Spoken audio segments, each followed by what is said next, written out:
ওরে শ্যামলা বরণ গায়েরই রং, দীঘল কালো চুল, দুই নয়নের আলো যেন বেহেশতেরি ফুল। হীরা মন পাখি রে তুই, হীরা মন পাখি, হীরা মন পাখি রে তুই, হীরা মন পাখি।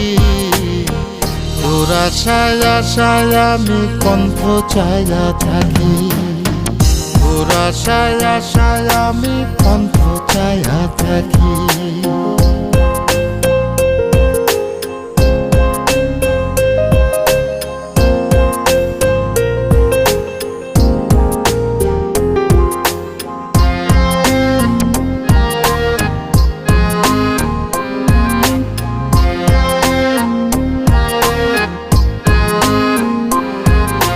চিকন চাকন গায়ের গড়ন।